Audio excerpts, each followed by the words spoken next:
नमस्कार दोस्तों, आज मैं आप सबके लिए एक कहानी लेके आई हूँ। इस कहानी का शीर्षक है राजा और तोता। एक समय की बात है, किसी एक राज्य में हरिशंकर नाम का राजा रहा करता था। उस राजा के 3 बेटे थे। उसकी ख्वाहिश थी कि वह उसका सबसे काबिल बेटा उसकी राजगद्दी संभाले, लेकिन वह इस बात को लेकर चिंतित में था कि तीनों में से किसे अपना राजपाट सौंपे।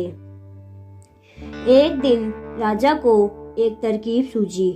उसने अपने तीनों बेटों को बुलाया और कहा, आज मैं तुम सबसे एक सवाल पूछता हूँ। अगर तुम लोगों के सामने एक गुनहगार खड़ा हो तो तुम उसे क्या सजा दोगे? इस पर राजा के पहले बेटे ने कहा, उस अपराधी को सजाए मौत दी जानी चाहिए। वहीं दूसरे बेटे ने कहा, गुनहगार को काल कोठरी में बांध देना चाहिए। जबकि तीसरे बेटे ने कहा, पिताजी, हमें उसे सजा देने से पहले इस बात की जांच करनी चाहिए कि उसने सही में अपराध किया है या नहीं। इस पर राजा के तीसरे बेटे ने सभी को एक कहानी सुनाई। एक राजा था जिसके पास एक बुद्धिमान तोता था।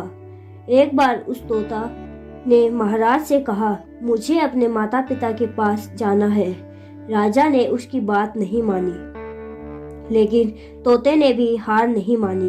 वह लगातार महाराज से जिद करने लगा कि मुझे माता पिता के पास जाने दे।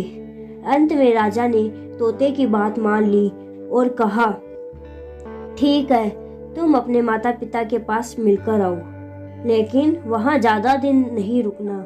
राजा ने तोते को केवल 5 दिन की अनुमति दी और कहा, तुम 5 दिन में अपने परिवार वालों से मिलकर लौट आना। इसके बाद तोता 5 दिन के लिए अपने माता पिता के पास चला गया।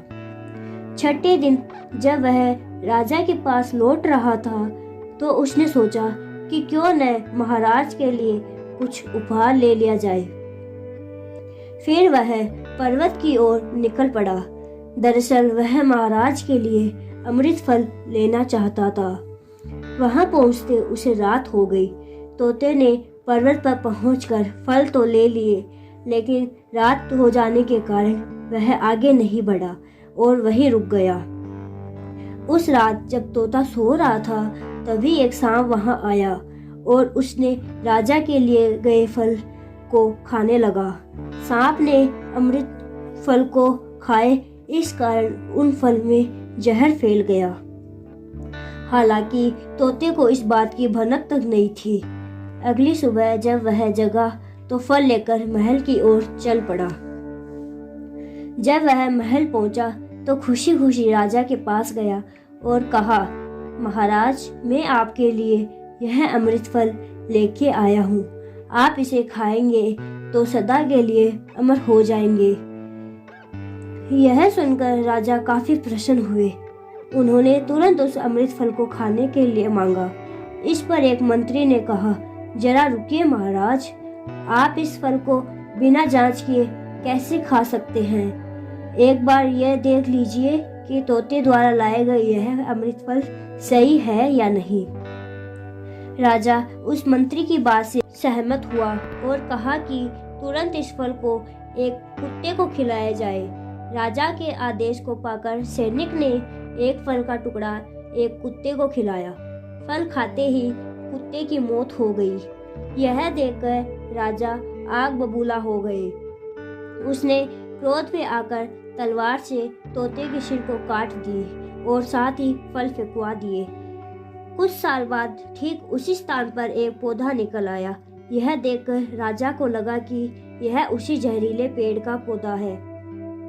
उसने सभी को आदेश दिया कि उस पेड़ का फल कोई नहीं खाएगा। कुछ दिन बाद एक वृद्ध व्यक्ति उस पेड़ के नीचे आराम करने के लिए रुका। उसे भी काफी जोर की भूख लगी थी। उसने उसी पेड़ से फल तोड़ा और खाने लगा।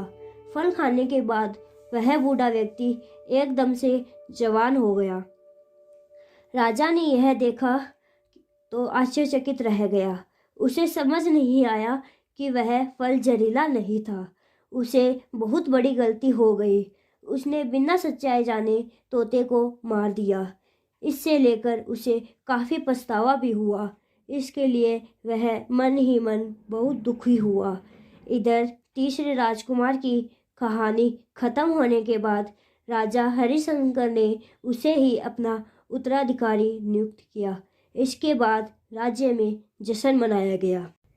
तो दोस्तों, हमें इस कहानी से यह सीख मिलती है कि हमें कभी भी बिना जांच किए हुए किसी को सज़ा नहीं देनी चाहिए। आपको अगर यह कहानी पसंद आए तो कमेंट बॉक्स में ज़रूर बताएं और लाइक शेयर सब्सक्राइब करना ना भूलें। धन्यवाद।